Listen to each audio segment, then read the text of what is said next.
Recording studio नौखा बाजार सुपौल।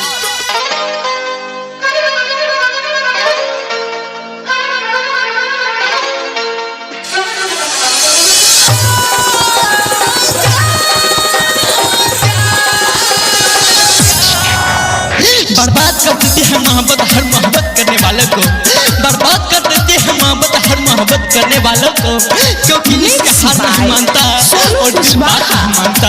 कहाँ बाजार मोतिहारी नस नस में उस समय ले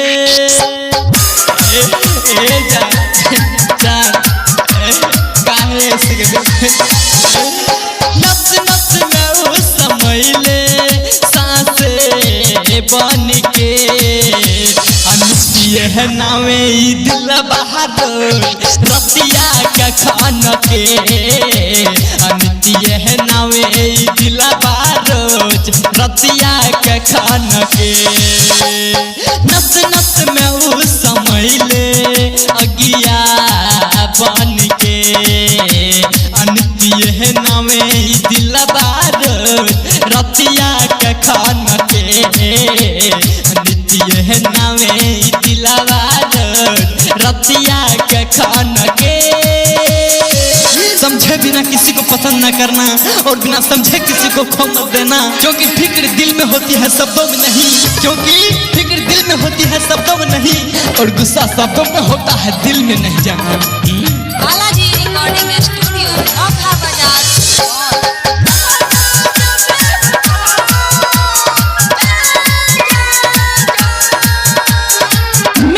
बाय सोनू कुशवाहा थे कहाँ बाजार मोतिहारी। के अक्षर अधूरा काहे छोड़ले विधाता, केहू प्यार करे लेता होता नहीं के पूरा।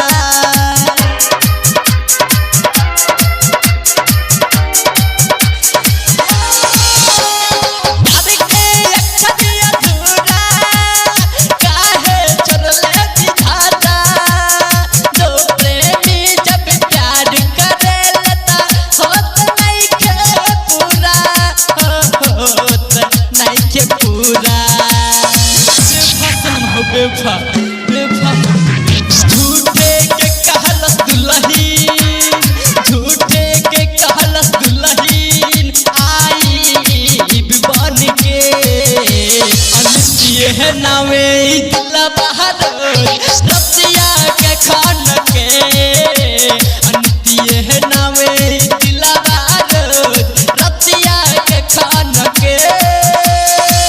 प्यार का कोई मतलब नहीं हो सकता, प्यार का कोई मतलब नहीं हो सकता, अगर जो मतलब से प्यार करे वो प्यार नहीं हो सकता। जान बालाजी रिकॉर्डिंग स्टूडियो नौखा बाजार सुपौल।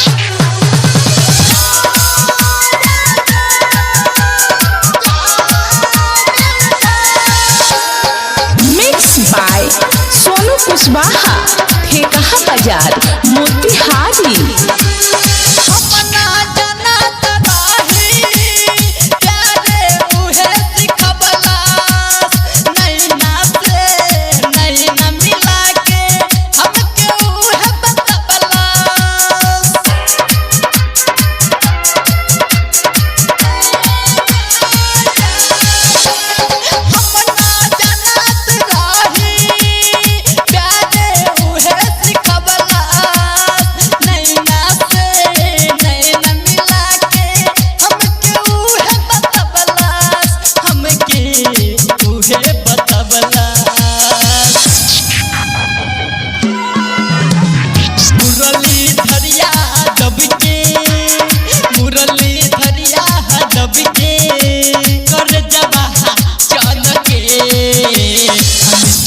नावे दिल बहादुर रतिया के खान के, अनित्य है नावे दिल बहादुर रतिया के खान के।